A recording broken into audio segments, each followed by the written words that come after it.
Ce n'est pas une conférence spécifique, c'est plutôt la troisième conférence de l'année et la thématique développée à cette conférence mensuelle de ce mois de juillet 2026 est le noyau de notre thème d'année consacré à l'état des droits, l'alternance et le développement.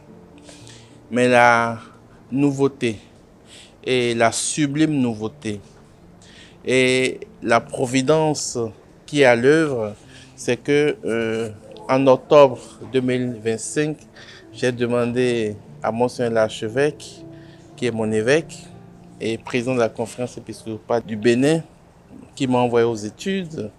Donc l'évêque de la fraîcheur de mon ministère engagé, il a accepté au mois d'octobre de venir pour une conférence. Et finalement, c'est le mois de juillet qui a été retenu.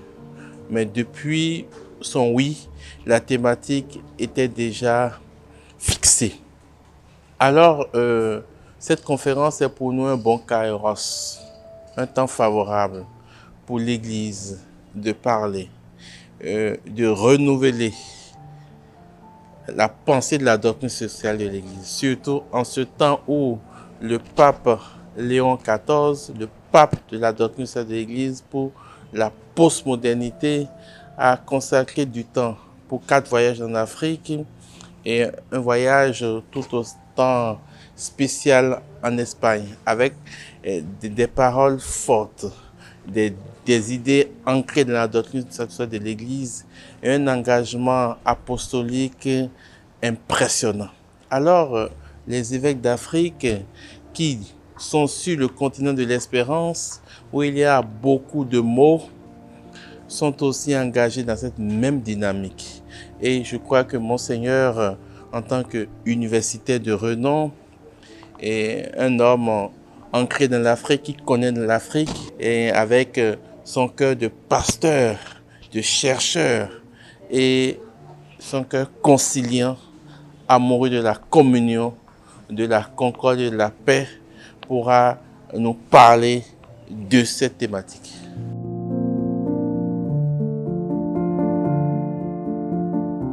Il faut remarquer qu'en Afrique, nous sommes à une époque où le courant novateur est qu'il faut contester la démocratie et privilégier le développement.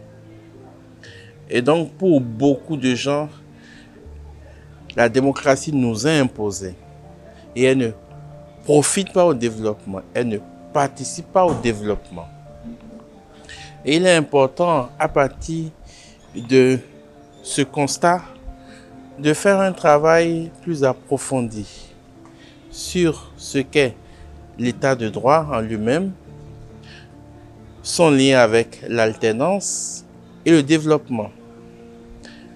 Alors, il nous revient de percevoir que dans un contexte démocratique, ce n'est pas l'alternance seule qui est le marqueur principal.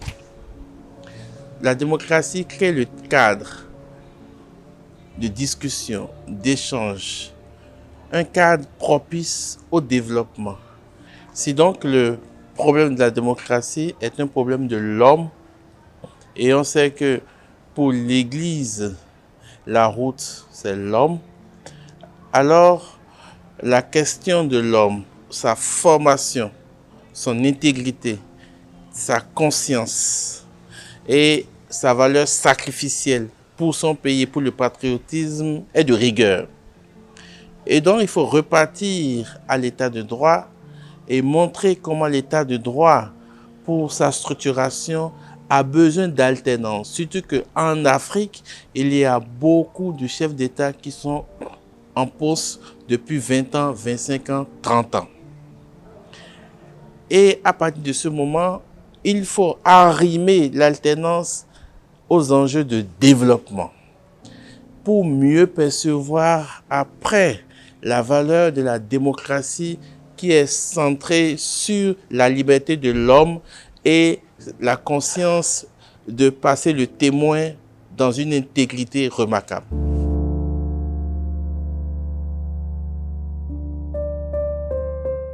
Le rôle de l'Église, c'est un rôle d'abord de formateur, rôle de médiation et rôle de prophétisme.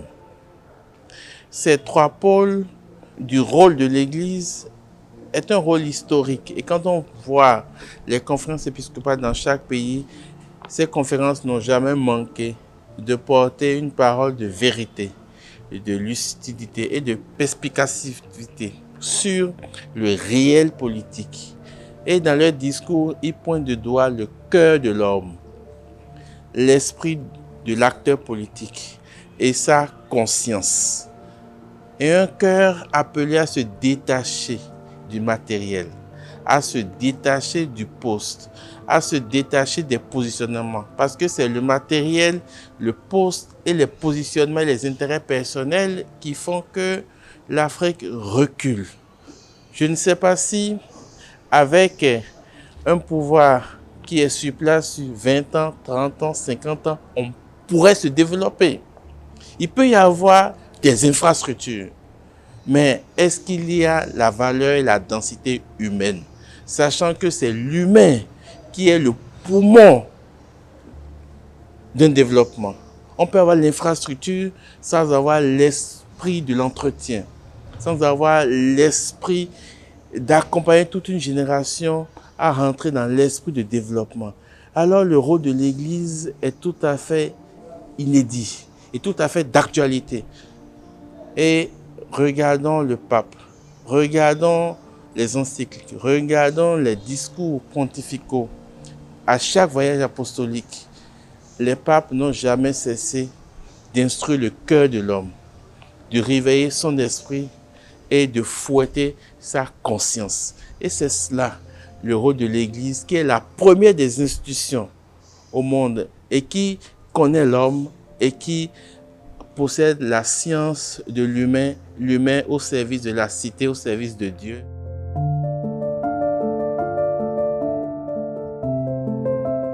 L'appel à cette conférence est que nous puissions venir massivement écouter l'Église.